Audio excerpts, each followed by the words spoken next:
Right now, we're going to talk a little football. Amani Toomer, listen to NBC Sports Radio, the 24/7 live sports talk network. And you can listen at NBCSportsRadio.com. Download the NBC Sports Radio mobile app today. Let's get into some NFC East stuff with Amani Toomer here on the Batch. What's going on, Amani? Welcome back.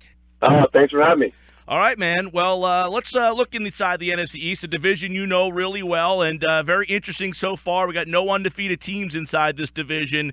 I want to start with the Eagles. Made a lot of changes on offense for Carson Wentz. We and you used to talk about how bad the receiving was last year and the issues they have. Do you like the way that Alshon Jeffrey, Torrey Smith, and the wide receivers are fitting in this year with Carson Wentz?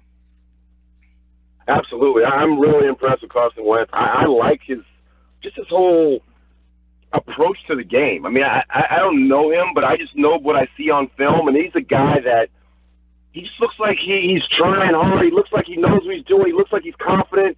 You know, he's one of those guys that's just out there trying to, and you can see the effort that he's put in this offseason. You can see the effort every play. And, you know, I remember last week the play that he extended against Washington. I mean, that was an illustration. That wasn't just a play. That was kind of an illustration of his character. I mean, that's the way I looked at it when he broke all those tackles and threw the ball down the field to Nelson Aguilar. That to me is what Carson Wentz as a quarterback is, and I'm very impressed with that. It seems like one of those guys where Doug Peterson almost feels like, I got this shiny new toy and I have to use it. You know, like, is he putting too much on Carson Wentz? Wentz has the ability to do things, but do they ask him to do it too much? Absolutely not. I mean, if you have a player who is absorbing the offense, he's absolutely accelerating as a second-year quarterback, looks better than most quarterbacks who's played for a long time, you keep feeding him. You want to see how much he can absorb. You want to push his limits so that, you know, he'll get that experience that he's lacking only starting 1 year at a much rapid pace. He's developing, but there's a long way he could go, and he's not a finished product. And I think you just keep pushing him, and he's just going to get better and better. I really like Carson Wentz. He's a guy that I'm going to be looking at very intently over the next couple of years. Amani Toomer is with us. Doug Peterson taking some heat this week, Amani, for not running the ball enough. I think the ratio, they've thrown the ball over 100 times. They've only run it 33 or 34 times. Is that a product of the league? I mean, do you look around and see the same arguments and complaints all over the country that their team is not running the ball enough? And who's the best player on that team? Like, you do what your team is built to do. They gave up a lot of draft picks to move up to get Carson Wentz because they like the way he operates as a quarterback. He's their best player. Don't make any mistake. You don't just run the ball for run the ball's sake. You give the ball to your best players and have your best players make plays. And that's exactly what Carson Wentz has been doing. I don't understand the argument. I don't understand what the problem is. You know, you can't just say run the ball generically. Do you have a great back? Do you have some back that's much better than Carson Wentz? No, you don't. You give the ball to your best player. That's Carson Wentz. You let him make plays. That's what you drafted him for. That's what he's been doing. That's been the problem with the Eagles. Do they have a running back? We'll find out more about them. Let's go to the Giants, Amani. You know them well. Can they fix their issues? I mean, the offensive line's a problem. Eli looks like he's slowing down a little bit. They got the weapons, but they can't get in the end zone. Yeah, as soon as the draft happened, I was a little nervous about this upcoming season. Because you know what they say, the definition of insanity is doing the exact same thing and expecting a different outcome. Last year, their offensive line was not great. It wasn't horrible, but it wasn't great. And if it's it's an area of weakness, I think that's what you should address. Maybe not the first pick, maybe the second pick, maybe the third, maybe through the off-season acquisitions. But you can't trot out Eric Flowers and expect him to all of a sudden be great unless you see him through the off-season and you take extra care with his offensive line coach and say, hey, look, this is what we have to do. We're going to work on these different types of things. He looks worse. The funny thing about it is he's regressed throughout his time with the Giants, which is strange because usually as you get more experience, you learn, you get techniques, you learn what you can do and how you fit into this game, and he hasn't done that. I don't know why. I've heard that he's not as coachable. He's very obstinate when he's dealing with failure.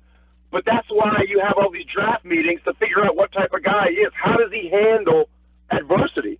And he doesn't seem to be handling adversity well, and he has a whole heap of it now, especially after getting exposed on Monday night when the whole league is watching. There's no hiding for him now. If his technique doesn't improve dramatically, he will be out of the league in maybe not next year, but the year after next, he will be out of the NFL playing like that. And they got a tough matchup with this Eagles front four. I mean, Graham and Long and, of course, Fletcher Cox and Jernigan. They've been putting pressure all over everybody. Does this seem like a nightmare matchup for this Giants offensive line in Week 3 with 0-2, possibly 0-3 staring them in the face? Absolutely. This is a nightmare scenario. Fletcher Cox, I think he's one of the best in the game. I love watching Fletcher Cox play as well. I know he does. He finds a way to elevate his game when he plays the Giants. I'm not looking forward to watching this game. I do the Giants post-game show on MSG, and I am not looking forward to being the bad guy and calling it like I see it. I don't, unless there's something dramatic that happens or they change their philosophy, which I don't see how they can because they're kind of set up the way they are set up. There's not much flexibility in what they do. I see this as being a make or break game for this season. You go 0-3, yeah, and it's entirely different than 0-2. He's the bad guy, Amani Toomer, here on the Sports Bash from NBC Sports Radio. Any concerns watching Dallas, or they just have a bad matchup against Denver, or is there something you see there that makes you scratch your head and wonder, that Dallas might have more issues? I'm watching Dez Bryant run routes, and I'm thinking, where's the patience? Where's the technique? Where is the confidence? He just seems like a guy that's kind of lost himself in the way he's running routes. He just doesn't have it's like he doesn't have a plan. Every time you run a route, you have to have a plan in your mind. What do you want to do? And then as a snap of the ball, you got to adjust on the fly. So you got to have 2 or 3 things in your mind going, okay, if I go this way, they go here. And then some of it's just natural. Some of it's just like you, just from doing it so much, you get this muscle memory to where if something happens, you know where to adjust. If he cuts you off on the right, you go to the left. It just seems like he doesn't have a plan. Yeah. And that's troublesome, especially for a guy who's had so much success in the NFL. And I know what it's like when you're a big receiver and you're getting a little bit older, you put on a little bit of extra weight, and you're just that tick slower. And that tick is the difference between being a great receiver and just being an average receiver. And right now he looks like an average receiver. What he needs to do is elevate his technique.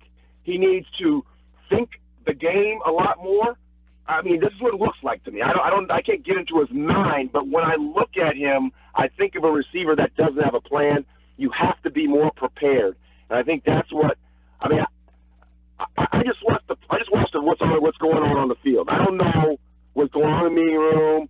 And frankly, I don't care. I just know what I see, and what I see is a receiver that's struggling to create separation, and that to me is very surprising. And that could be the worst thing that happens to the Cowboys, because all you got to do is, the Broncos laid out how you do it. Yeah, you play it in the box and you make Dak Prescott beat you, and that's just they can't do it. He's Amani Toomer, NBC Sports Radio. Check him out at NBCSportsRadio.com. Download the NBC Sports Radio mobile app today. Amani, take care. Enjoy Week 3, pal. Thank you. Thanks a lot, Mike. Amani Toomer, everybody here on the Sports Bash 97.3 ESPN.